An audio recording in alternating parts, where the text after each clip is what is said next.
Hello and welcome back to the GSMC Sports Podcast brought to you by the GSMC Sports Network. I'm your host, TJ Mabardi. Today is Thursday, February 22nd, and today we are going to be starting to get more so in the mindset of basketball down the stretch of the regular season as the NBA starts back up today coming out of the All-Star break. And this is when we sort of start to enter the prime of the NBA season, at least regular season, obviously ramping then into playoffs. So we're going to be talking the biggest storylines down the latter half of the season. We are going to be talking about, there was some discussion at All-Star Weekend about who is going to be the next face of the NBA.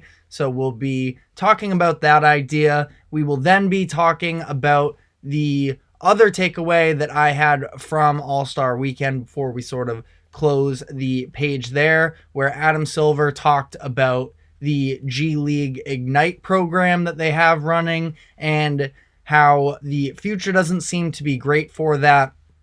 And additionally, how this whole experiment has affected the state of college basketball. And then finally, we're going to end the show with a story about Eagles head coach Nick Sirianni and how he began to spiral out of control after a very strange incident took place in their game against the 49ers. Before we get into all of that, just a reminder to like and follow wherever you keep up with us, and for our live viewers to utilize the chat as much as possible, make this as interactive of a show as possible. And additionally, if you would like to or to tip or donate, to use the link that is streaming across the bottom ticker. On that note, our first segment here, talking about the biggest storylines for the second half of the NBA season. Obviously, the NBA itself is a league that, as much as I enjoy basketball itself, there has been, and it's funny because this is a little bit of a microcosm of all that went on with JJ Redick in his past couple days talking about the NBA.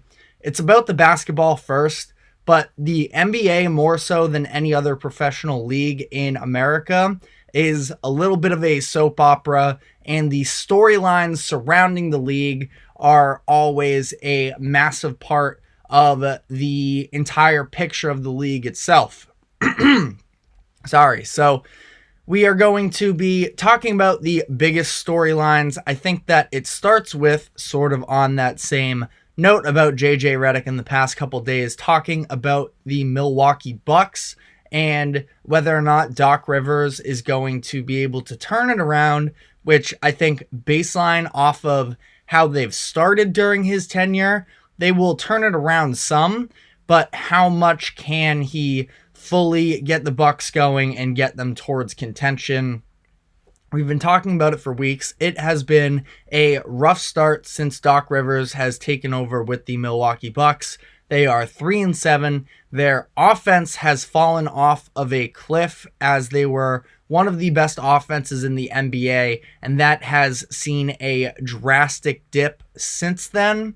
And it hasn't all been negative, I think, because the defense has risen up about to the mediocre. They sit at 18th in defensive efficiency, which definitely isn't great, but you also look at where they were headed into this stretch under Doc Rivers. They were miserable. I still think they need to figure out, and again, figure out is sort of interesting because a lot of it does seem to be effort. Now, there are schematic factors that come into play, but their transition defense has been horrendous up to this point, and their effort levels at times as well have not seemed to be very good. So I think that that's something that the Bucks have to figure out down the second half of the season before we actually enter the playoffs, and they have to game in, game out, match up against the other best teams in the conference. Because if you look back to when Adrian Griffin was running the Bucks, it was pretty clear that I think, if you get a Damian Lillard hot scoring night, they were going to be hard to beat. But when you looked at the idea of them going into a 7-game series against, again, these top competitors in their conference, they were going to need to solely rely on the offense to carry them through the series. Now, I know that they haven't been winning games the same, and there have been a couple ugly ones in this stretch, but I think that they are sort of starting to shift their identity a little bit towards having more of a presence on that defensive end, which is a crucial part for them. They got the All-Star break, which, yes, ended at a bit of a low as it could get, losing to the Memphis Grizzlies right before the break, but they have had the opportunity to sort of take a step back, take a deep breath, and reevaluate their situation. They go into this second half of the season still as the 3 seed in their conference. So it's not like, yes, it has been a rough stretch for them, but it's not like they are, even fighting for a playoff spot. They're a lock to make the playoffs. It's just a matter of what kind of team are they going to be when they get there. We will find out. Another storyline here, LeBron and the Lakers. Yes, I know it's a little bit redundant. It's always LeBron. It's always the Lakers. But I think that I am specifically interested in the fact that this is the first time that we've seen LeBron James have a potential out in his contract since he's been with the Lakers. Now, we've also talked about the fact that he has a $50 million player option after this year, and I think that at the age he's at right now, it is pretty unlikely that he would decline it, but you also have to keep in mind this is LeBron James. Yes, he obviously wants to maximize the amount of money that he can make, but I think that if he truly is unhappy in the situation, and it stems, especially, again, at 39 years old, it stems further than just the basketball. If he likes being in LA, in California, which it seems like he has, his son currently plays for USC, so I'm sure that plays a factor in whether or not Bronny is going to want to try and make the jump to the NBA next year. There are other factors, and $50 million is a ton of money to pass up on, but I don't think we can fully rule out the idea if this season plays out and he is miserable that he would want to just come back. Now, the Lakers are currently the 9th seed. They're 30-26. They decided to stay put at the deadline, as we know, other than signing Spencer Dinwiddie to a contract after he was bought out. So, obviously, no massive moves. Dinwiddie's a nice pickup, but he's not someone that really transforms your expectations for the Lakers. I think going forward, it falls a lot on the laps of LeBron James and Anthony Davis, as it always has. And LeBron James, we know the level of play that he can elevate his game to when the moment calls for it. We saw it in the play-in tournament this year. We saw it in the playoffs last year, that when he is fully dialed in, can he give necessarily the longevity and the 37, 38 minutes of 100% effort that we saw specifically, those Miami years, the second stint in Cleveland, and obviously when he was younger too. But I'm talking about as far as when he was on those true championship contenders, making the finals and such, and actually had a real chance. I think that those years are behind him, but he can still definitely take it to a level when he needs to. I still don't see them as a real contender. I just have doubts about the rest of the team. Now, we're playing good going into the break. We were getting a terrific version of D'Angelo Russell. Austin Reeves, after starting off the year really struggling, he is sort of taking his game up towards another level, starting to be more of the consistent factor that he was last year during their playoff run. And when you look at their playoff run last year, I definitely don't want to diminish what they did, but I think that in the NBA, we've seen plenty of conference finals runs that are sort of a flash in the pan, and the Lakers obviously won the finals in 2020 with a lot of a different core, but with the same centerpieces in LeBron and in Anthony Davis. So you can't fully call it a flash in the pan from that sense, but they were the 7 seed after really struggling during the year, and they ran into a 2-seeded Memphis Grizzlies that is very young and was without their starting center. So they were playing Xavier Tillman, a solid player, but he was playing over 30 minutes per game. That is not really something that you see from a legitimate 2 seed. And again, legitimate, I'm not trying to diminish the Grizzlies run last year either, but it was that, and it was a Warriors team that was older, and again, not really a lot of size there. So last year was last year. We're moving on to this year, and I just don't know if I really see it with them this season. Now, they're going to have more assets to move going forward here, so they possibly can sort of right this ship in the offseason.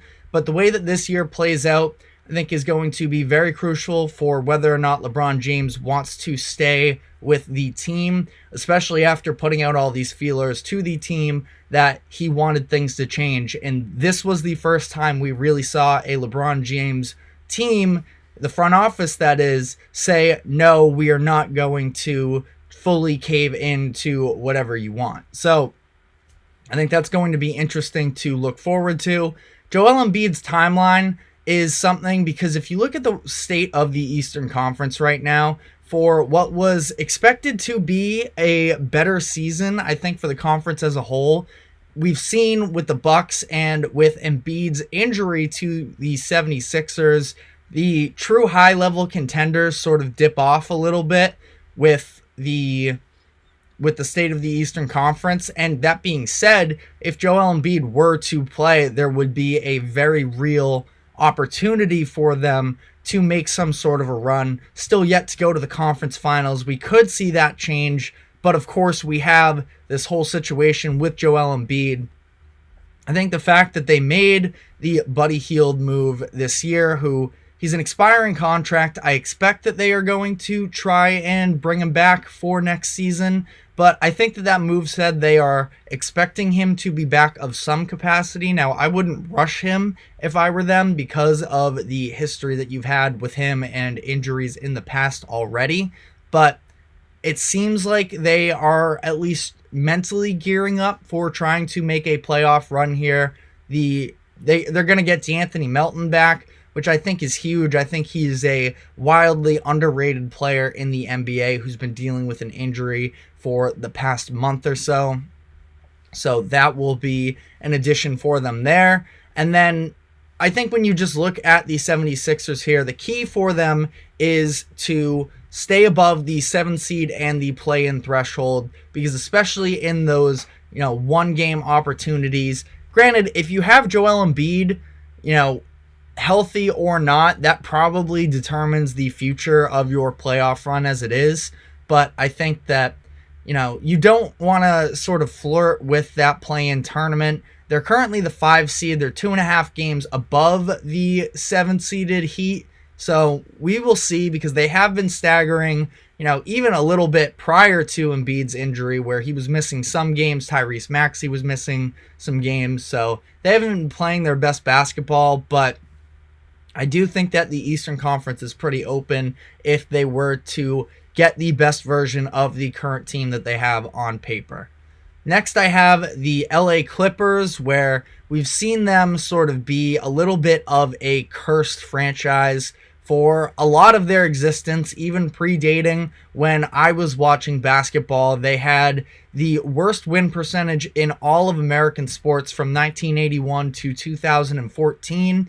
And then they came into these years with Lob City, Chris Paul, Blake Griffin, DeAndre Jordan, and they were fun, but also had this little bit of a plague with the situation behind the scenes with their owner, Donald Sterling, and the recordings of him being racist, telling his wife, girlfriend, whatever it was, to not bring black people to the game. And it was just a disgusting story that took place on a team that was, at the time, very fun and, very marketable.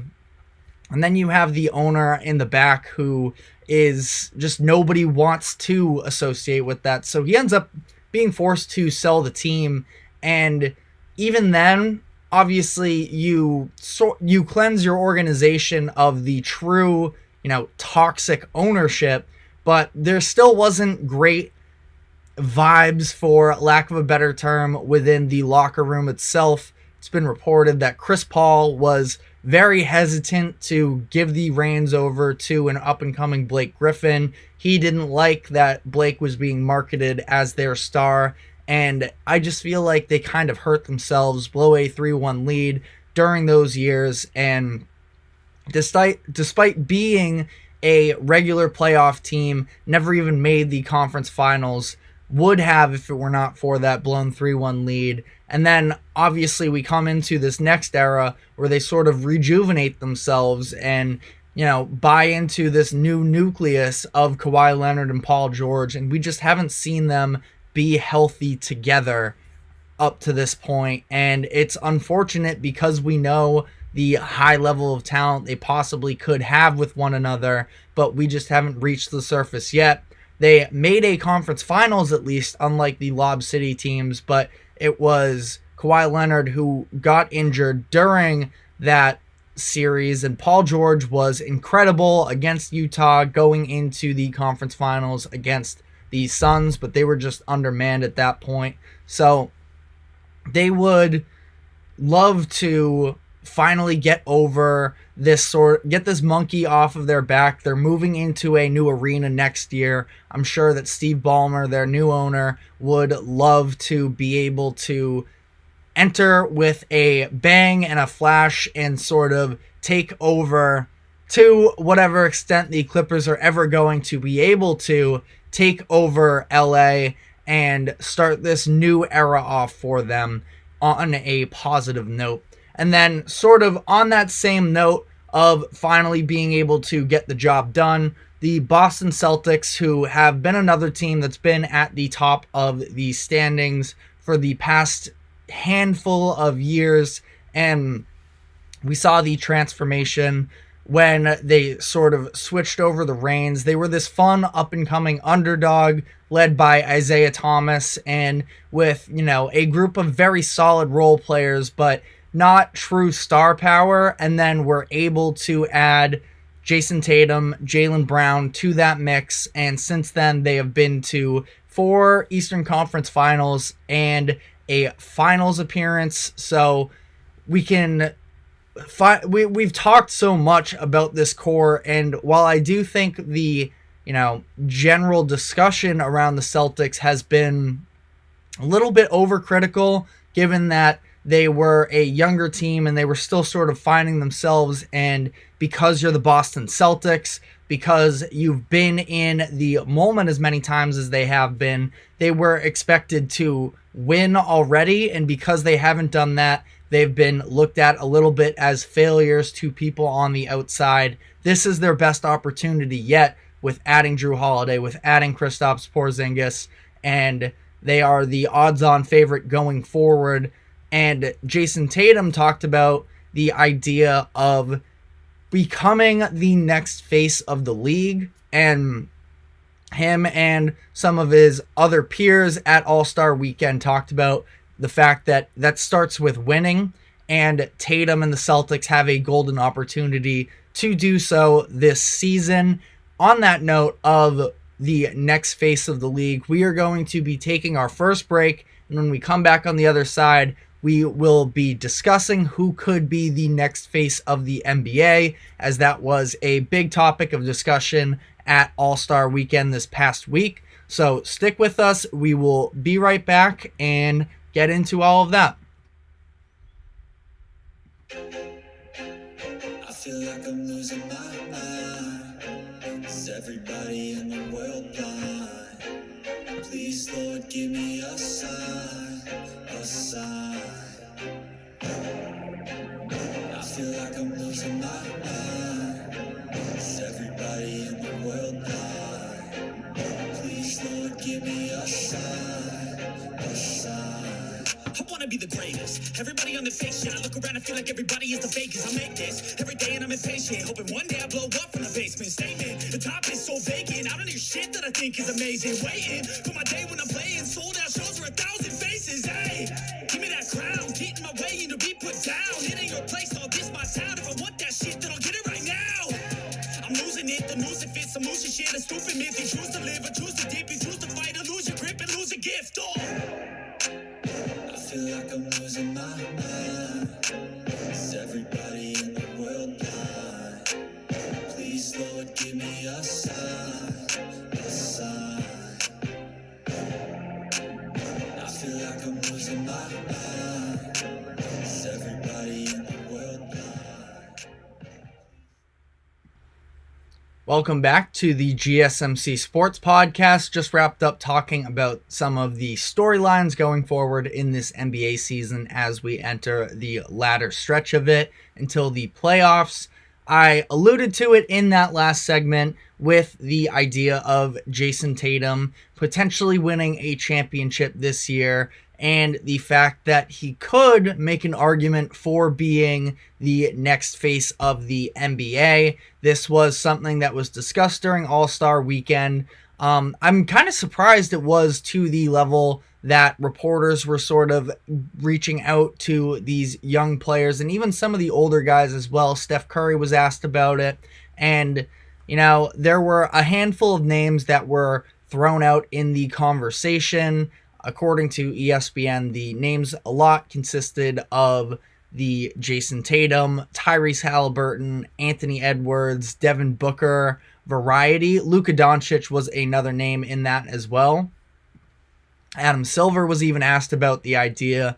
And, you know, it's interesting to think about what it takes to be the next face of the league, because if you look at this past generation, obviously LeBron James, the chosen one, it was sort of bestowed upon the NBA of him being this prodigal player for them, and he absolutely delivered through the course of his career. Love him or hate him, you can't deny that he has been just about everything you possibly could have asked of him in terms of being deemed the chosen one while he was in high school. So it's him. Steph Curry has been a massive face of the league for the past handful of years. And Kevin Durant also has a little bit of an argument as well.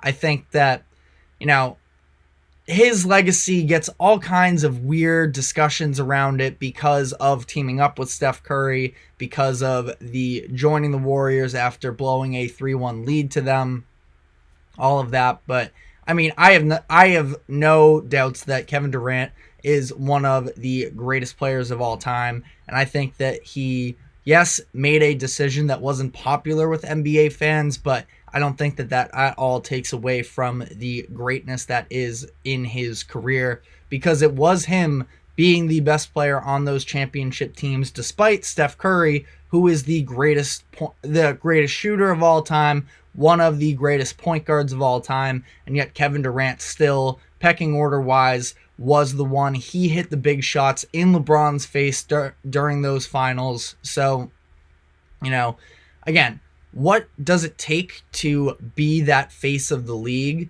Tyrese Halliburton was asked this question. He talked about winning. He said to be the face of the league, winning has to come with that. Whatever young guy takes the charge and is winning moving forward, that's probably who it will be. Now, it's interesting because you look at LeBron James, right? And again, he had this reputation coming into the league as it was that he was going to be as great as he was. But he didn't win until he was 27. By that time, he did have 7 All-NBA selections and 3 MVPs to his name. So the winning is really what took over. Obviously, the marketability, doing the decision. Again, love or hate the decision, you know, nobody is going to tune in necessarily if you have even a typical all-star. People are going to clown on a guy that gets on TV to announce his decision, and LeBron did get clowned on for it to a degree, but the fact that it was the news and the spectacle that it was goes to show how much of a representation of the NBA he is and what kind of effect he had in terms of being the face of the league. So Jason Tatum, as I sort of alluded to in that last segment, he was asked about it as well. He said, "I feel like it's mine to take. I do feel like if we win a championship, it would be more distinguished and clear, but I understand I'm in that short list for sure."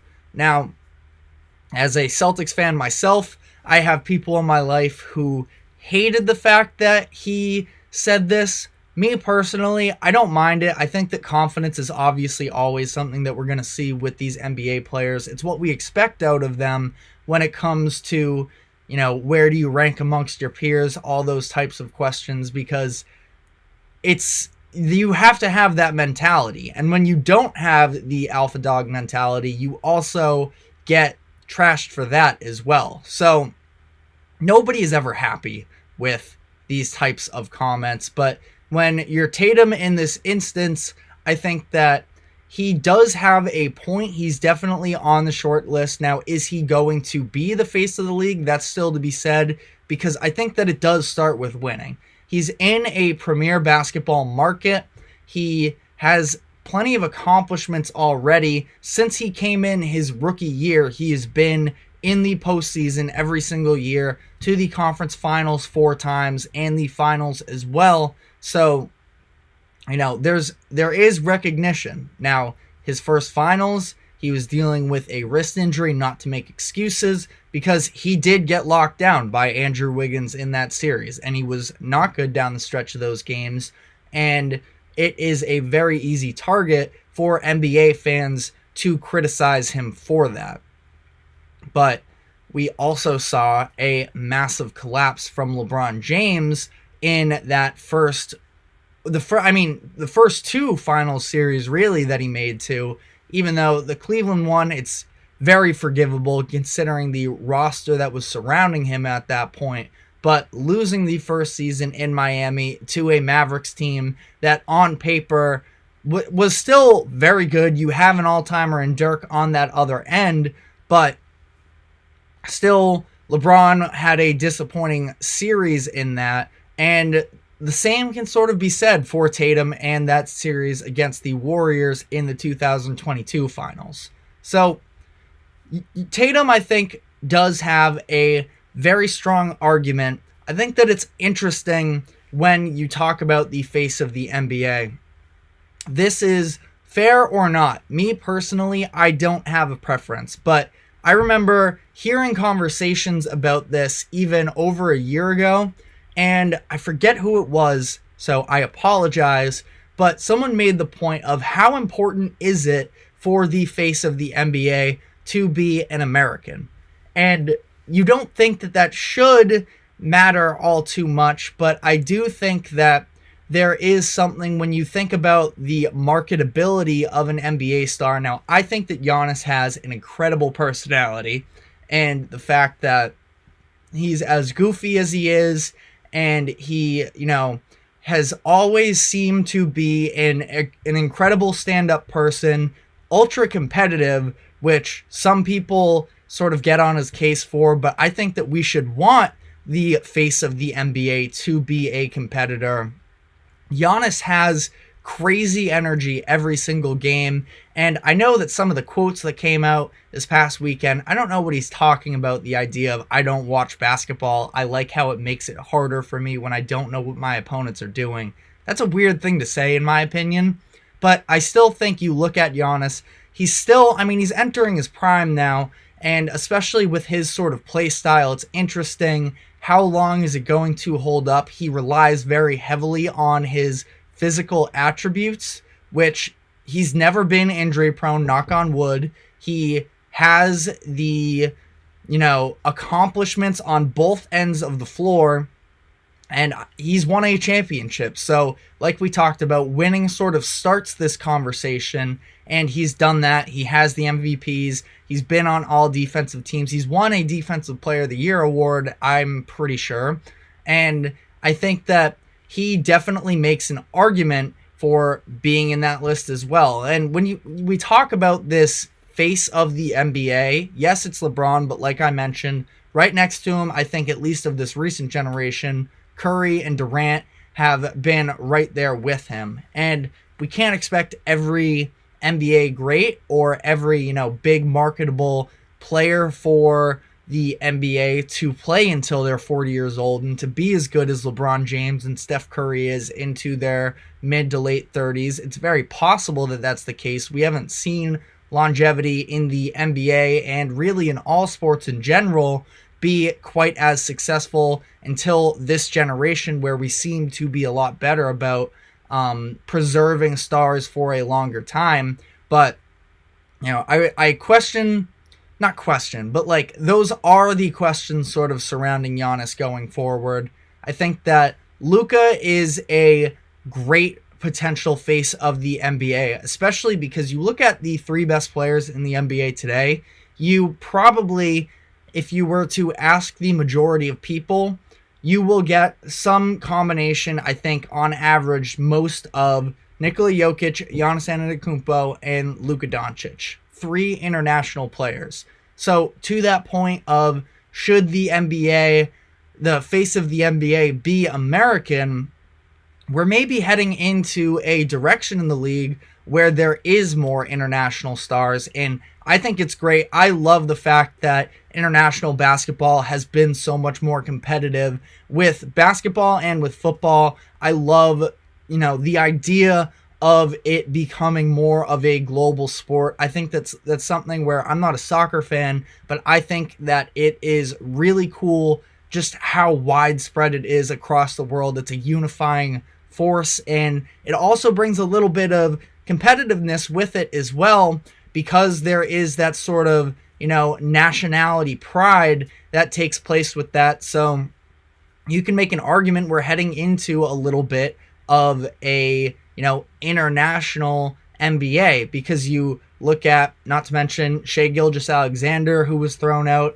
in those conversations during All-Star Weekend, and he is Canadian. I know that, North America, he's a little more centralized, but technically he's not American. And then, of course, this past year, we talk about sort of being the prodigy coming into the NBA, Victor Wembanyama, who has been deemed the best prospect for the NBA since LeBron James. And up to this point, he has done a phenomenal job in the NBA. Now, obviously, have been a little bit of growing pains at times. The Spurs aren't good, but he's playing for a historic coach, a historic franchise. Not that I would imagine Greg Popovich is going to be around for the entirety of Wemby's career, but I think that Wemby could sort of be this next coming of these San Antonio legends in David Robinson and Tim Duncan. And, it's not that San Antonio necessarily is the biggest market as a whole, but the Spurs franchise is a very notable one when you talk about NBA history, NBA greats. George Gervin, of course, not quite the level of the Robinson and of the Duncan, but I think that Wemby can absolutely solidify himself as one of these, faces of the league. Now, again, in terms of this idea of it being an American player, I feel like Adam Silver probably to some degree would prefer it to be an American, just because of, the interviews and the conversations and all of that. I think that there's a certain level of marketability. It's home court advantage almost for having an American player be the one, which LeBron James was, Steph Curry was, Kevin Durant was. But we also look, who's the face right now of the MLB? I would say it's Shohei Ohtani. Aaron Judge is a little bit in the conversation, but I think it's Ohtani. Ohtani's great. Everybody loves watching him and seeing, what he's up to and everything, but he doesn't speak English, and that's obviously not the case of these NBA players. But I think that, we would be so much more exposed to Ohtani if he spoke more English, if he was American. And, I think that again, it's not to that level. Luka's personality, and Giannis's as well, like I mentioned. And I love Jokic's personality as well, but Jokic is almost a little too nonchalant, I feel like, to be, like, when you talk about Giannis's competitiveness, and it's not that Jokic isn't, but I think that there's definitely levels. Jokic was treating the playoffs last year like it was just sort of a part-time job. He's like, I just want to go home. All that. And then he gets to the parade and he lives it up then. He's like, I want to parade again and all that. And it was fun to see. But, I think there's just a lot of factors that go into this. And again, like Halliburton said, like I sort of reiterated at the top of the segment, it starts with winning. So I am curious to see, like Halliburton said, what young player is going to reach those heights. Because I think that, Luka is going to win MVPs in his career. I would be shocked if he didn't, and he's going to have the All-NBA selections to his name. Jason Tatum as well. Anthony Edwards a little bit younger, but he's probably on a very similar course as well. So like we talked about, LeBron didn't win his first finals until he was 27 years old. So there's time for these guys, especially as the LeBrons, Currys, and Durants make their way out of the league, but it does require eventually getting to that point, which is why I think that Tatum, if you look at sort of back-to-back All-NBA first teams, I would imagine he's probably going to be All-NBA first team again this year.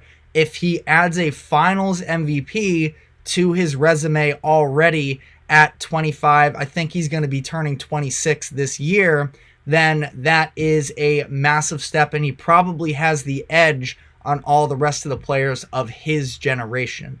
But it's still very much so up in the air, and it's not like the NBA is at a point where they're desperate for stars, because we have them all over the place, and we still have that last generation as well that is still holding it down some. So, this is going to be a slow developing thing here, but I found it very interesting that Adam Silver was talking about it during the weekend, that all these players were getting asked about it on social media. There was a tweet that was going viral about what are we going to do when 30, 23, and 35 all retire. That was sparking a lot of debates and conversations around that.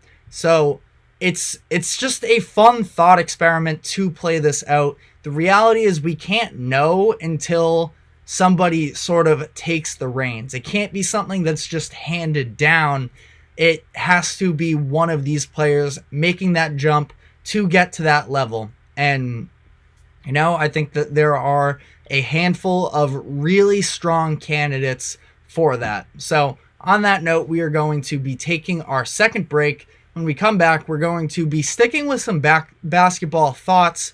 One other takeaway I had from All-Star Weekend in terms of Adam Silver getting asked about the future of the G League Ignite program. So we are going to be taking this next break and touching on that when we get back. So stick with us.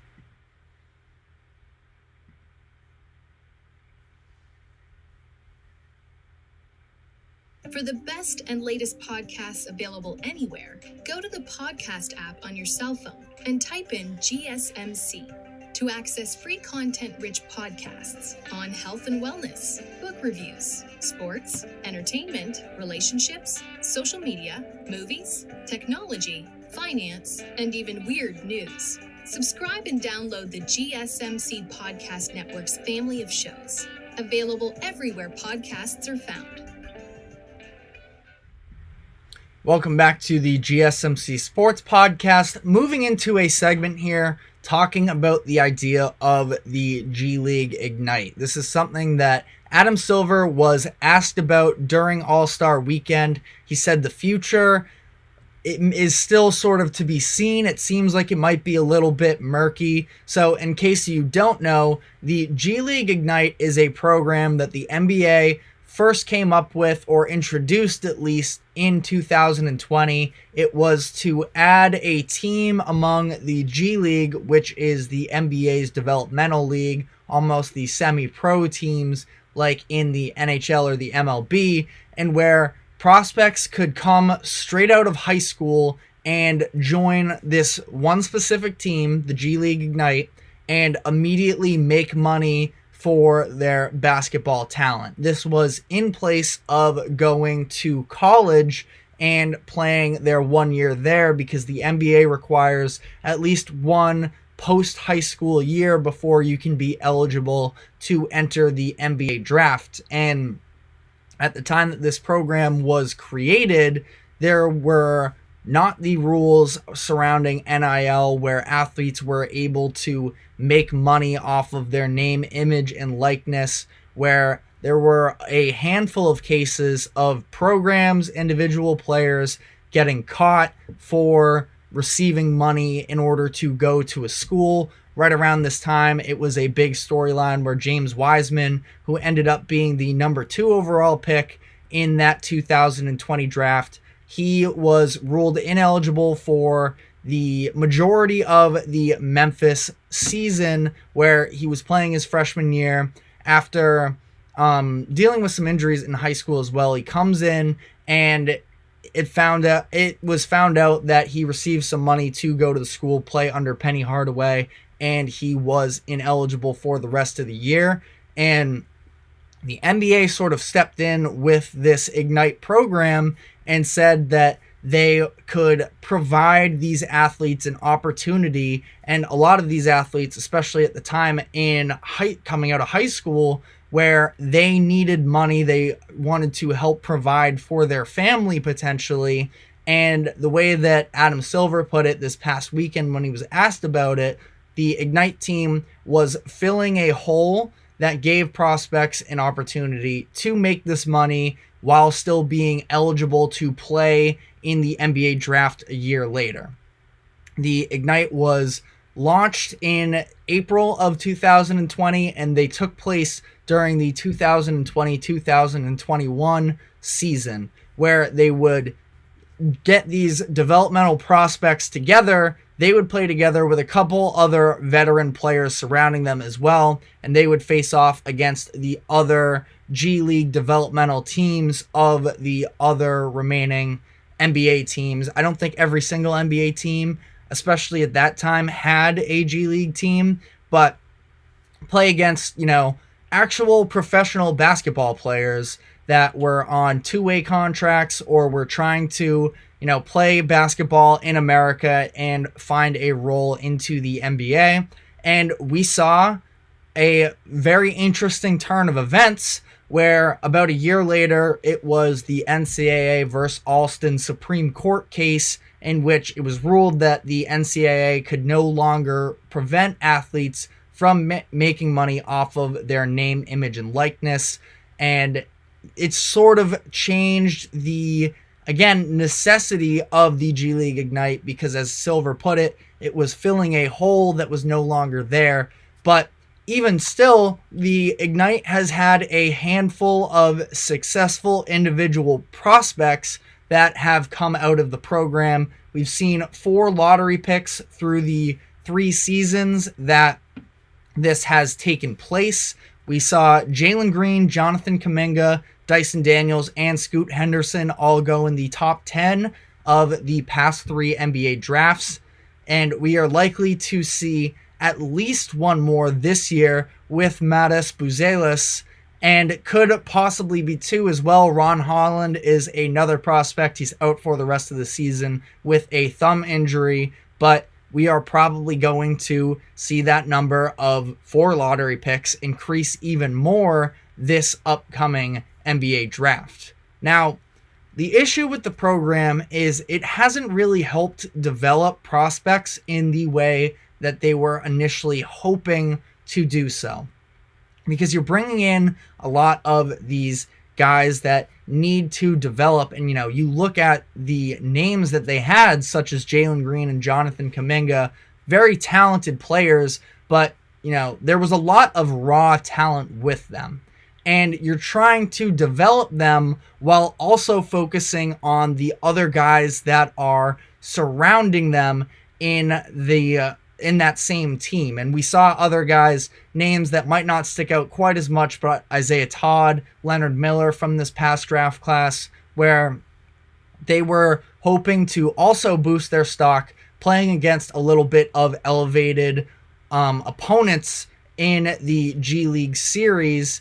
And it just, again, the way that this basketball was played, it was a lot of looking out for yourself first.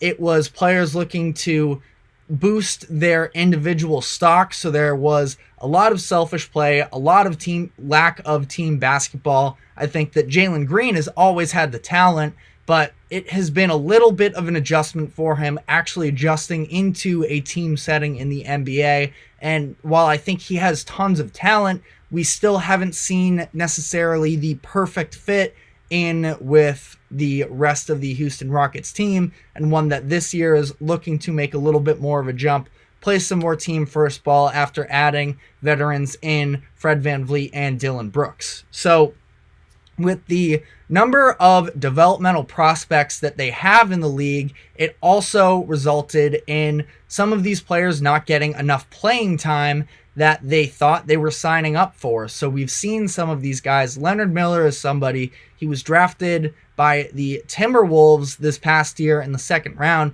I think he's another guy that has a ton of raw potential. I really liked him coming into the draft, and it's tough because he hasn't really played the team structured, mature game that these players are taught during college basketball. And there are lessons, obviously going to school outside of lessons in classes. There are lessons on the court of having that shared goal, playing unselfish basketball, everybody working together, that just hasn't really played out necessarily in the G League Ignite program.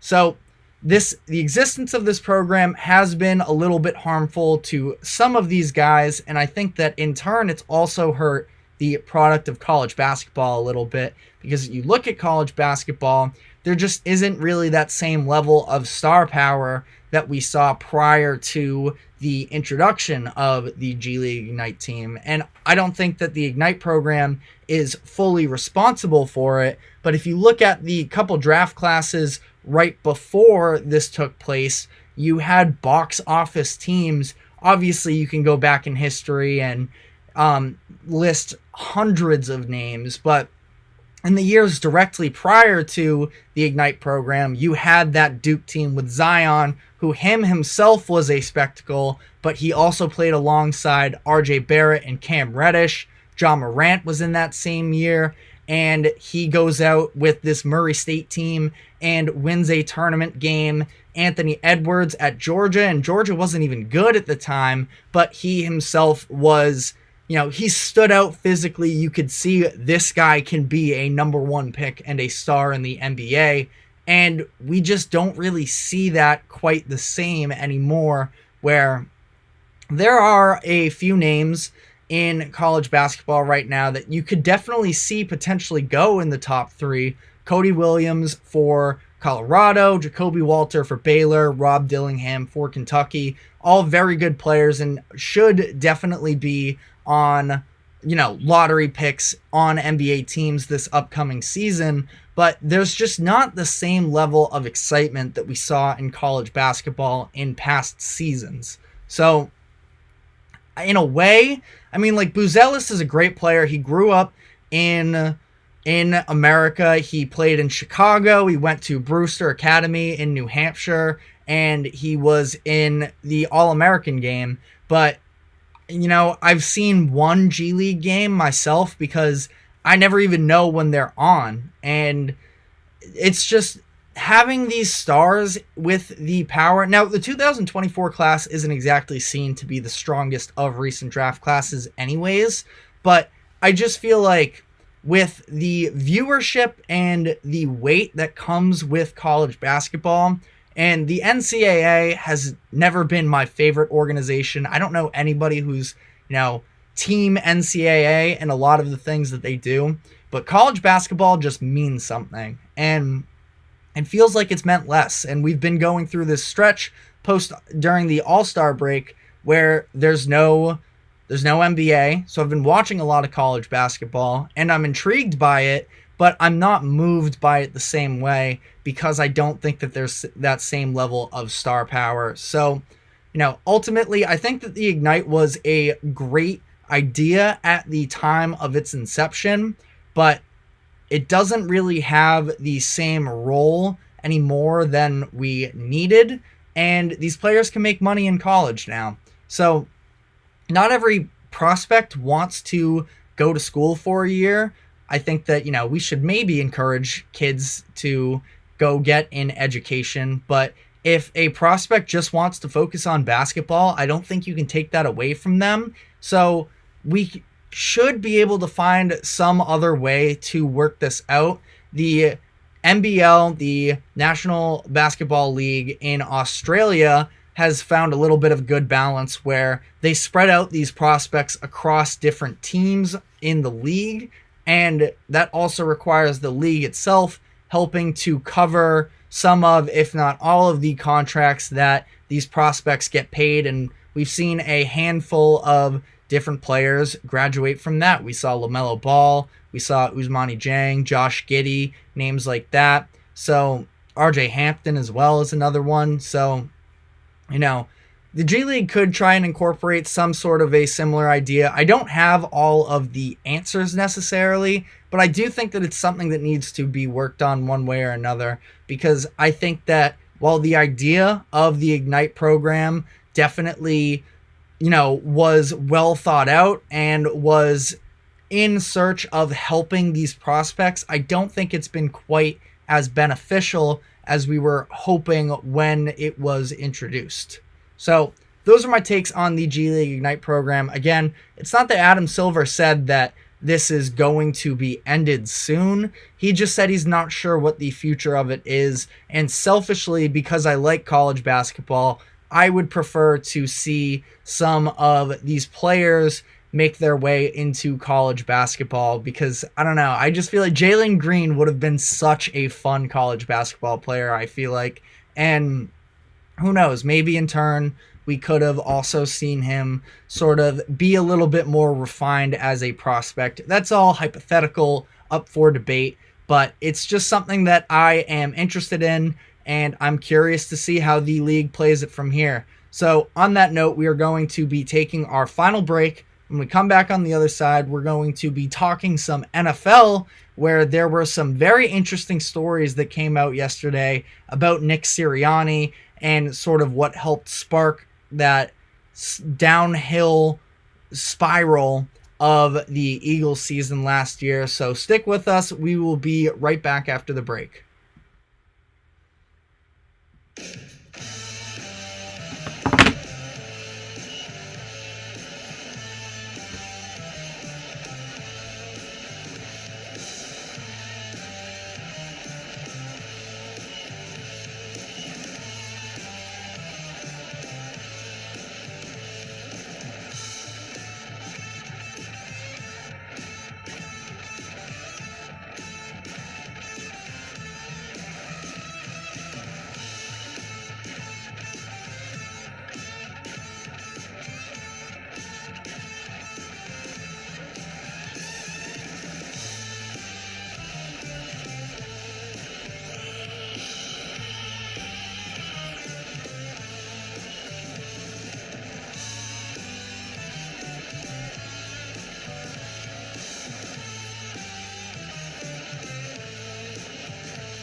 Welcome back to the GSMC Sports Podcast, brought to you by the GSMC Sports Network. We are wrapping up the show here, talking about some NFL and a specific story that really stood out to me in a bit of a strange way yesterday, and that was talking about Nick Sirianni and the way that this Eagles season ended supposedly had a turning point during their game against the San Francisco 49ers, where there was this whole debacle around Big Dom. Now, if you don't remember, they were playing this game, the Eagles and the 49ers were, and Dre Greenlaw was on the sideline of the Eagles, and their head of security, Dom DeSandro, also known as Big Dom, sort of got in the way a little bit, gave Greenlaw a little bit of a shove, and the two sort of began arguing, and as a result, the NFL looked into it. Big Dom was kicked off the field for that game, and then he was suspended from being on the sideline for the rest of the season. Now, this was just an absurd, funny storyline that was going on in the middle of the season. And again, with the Eagles, who up to that point was a very successful team, and things sort of started to come off the rails. Now, they definitely had issues past just this. Their defensive system was really not working out. They end up having to promote Matt Patricia to their defensive play caller during the middle of the year, and we saw them sort of fall apart. But interesting that yesterday, Eagles reporter Derek Gunn came out and talked about the idea after he posted on Twitter that Big Dom was very much responsible for helping keep Nick Sirianni in check. Now, Sirianni, since he got hired by Philly, passionate has been, the adjective that's described him. He was yelling at Chiefs fans, and, he was always sort of embodied the city of Philadelphia in a little bit. Maybe, no offense to any Philadelphians. He was definitely very outward speaking. He was obnoxious, is maybe a word you could use that's a little bit less nice, but the team resonates with him, and that's why I thought that when people were calling for his job after this season, I thought it was kind of crazy because, yes, this season did fall off the rails, but they had just made the Super Bowl a year prior, and this past year, it obviously fell apart on them, but they still made the playoffs, and they came out extremely flat. It was a very embarrassing performance against the Buccaneers. There's no denying that. But I felt like there was a lot going on that Sirianni and that Eagles team sort of had to piece together. They lose both of their coordinators to head coaching positions. They lose their two leading tacklers on defense, which I think was very key in them falling apart. Not to mention that their secondary was very old. Darius Slay is really getting up there in age. They lost CJ Gardner-Johnson. So there was a lot of turnover from last year to this year. So as much as I maybe am not the biggest Sirianni fan, I thought that calling for his job after two, semi-successful years, semi-successful almost feels disrespectful too, because he's made the playoffs twice. He's made the Super Bowl once. So, I guess it's up for a little bit of interpretation. How successful has Sirianni been? But I also don't think that anybody was truly picking the Eagles to be quite as good as they were last year in the NFC and coming out of that conference and putting up the type of fight that they did against the Chiefs in the Super Bowl. But I don't think that this is a good look for Nick Sirianni at all. The quote that Gunn used on Twitter was that Big Dom controls Sirianni's emotions on the sideline, which can mean a bunch of different things. I'm not totally sure exactly, because it's not like I feel like I saw, in the moment, Sirianni truly losing control down the latter half of the season. But Gunn also added, in his absence, Big Dom that is, Nick gets in numerous arguments with players/coaches during games. So, incredibly strange. And the Eagles, to be fair, I didn't see Sirianni necessarily himself getting into fights, but I mean, it's not even totally fair, because some of the A.J. Brown drama where he was getting into arguments with Jalen Hurts, that was happening very early in the season. So I'm not sure if, you can put it all on this idea that Big Dom was the keeper of Nick Sirianni, and they, were able to completely free fall because he was gone. I think that, again, there was a lot of stuff going on there in Philadelphia that Sirianni and the Eagles had to keep in check. But for somebody that has seemed to be a little bit, again, not even irrational, but just very unhinged almost at times in Sirianni in terms of what we typically see from a, professional standpoint of an NFL coach. And that can mean all types of things as well. It's not like there's one cookie cutter idea of what it should look like. But Sirianni, he's definitely been very loud, very outspoken. He's just 42 years old, so he's still on the younger side. And, you had guys like Fletcher Cox, a leader, a staple of this Eagles defense for a handful of years now. He was immediately shutting down reporters who were, contemplating the idea of should Sirianni be out for next year. So he definitely, it's not like this would be something that would cause him to lose his job today, but I do think that it plays a little bit of an interesting role as how we view Sirianni for next season. I think that the Eagles are under some sort of pressure to win next year. The NFC is open, and they do have a lot of talent on the roster still. I think they need to address their secondary for sure.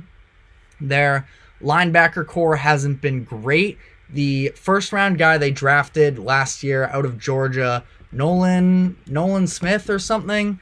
Nolan Smith. He did not have a very great season for them. So you are hoping that they can sort of, take a step back in the right direction. Not saying they necessarily need to win the Super Bowl next year, but to come out in the playoffs and have that type of a performance that they did, that can't happen again. And especially now we're looking at a team that has given Jalen Hurts the contract, which I do think was deserved, but you're going to have to see sort of what the limitations of this team are.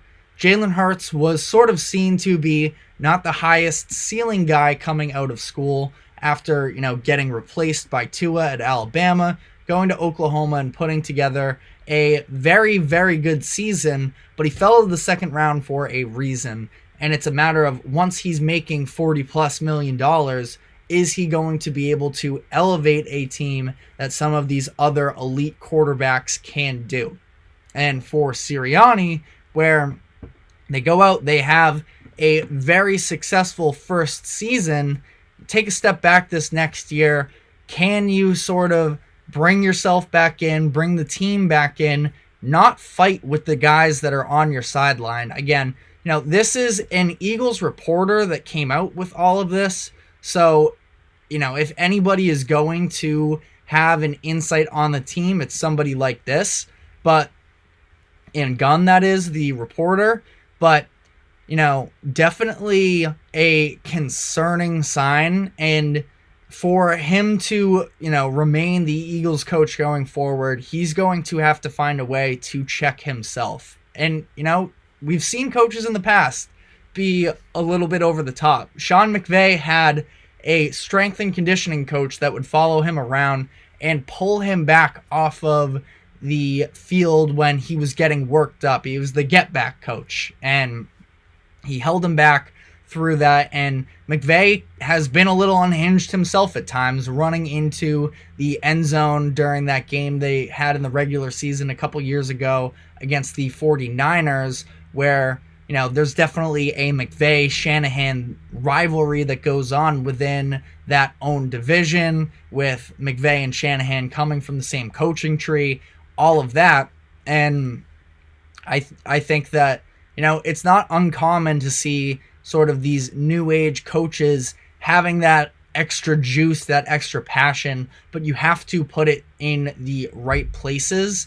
And holding your players accountable is one thing. I'm curious what the extent of these altercations he was getting in with his own sideline really were. So I'm sure we're going to be getting some more information on this as the days come. This just came across my attention last night, and I thought that it was an absurd sort of story how this Big Dom, who, for the common NFL fan, had never heard of until that one moment where he gets into it with Dre Greenlaw, and supposedly how important he possibly could have been. Now, there were stories that came out afterwards, from that altercation, talking about how great of a guy Big Dom is. And I have no doubts that Big Dom might be an amazing person.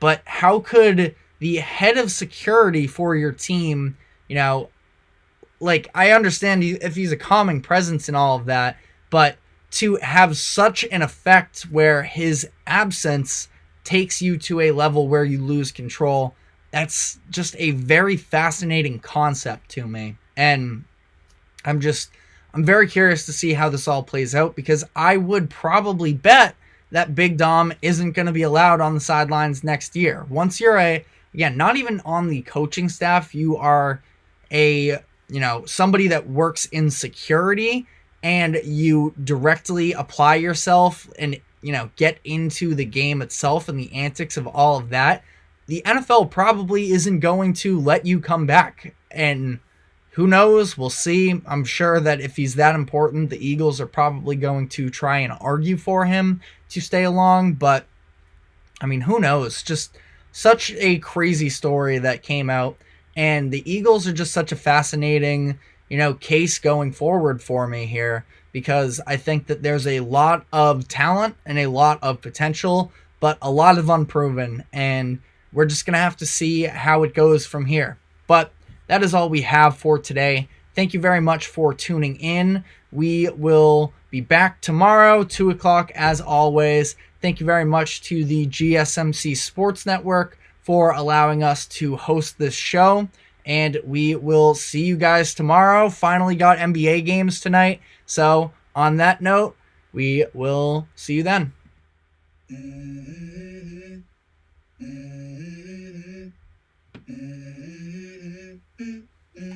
Let's go. I wake up to a little bit of drool on my pillow, feel like it's gonna be a bad day. Yeah, I'm tired of shit, and the coffee ain't hit yet. Damn, ain't that great.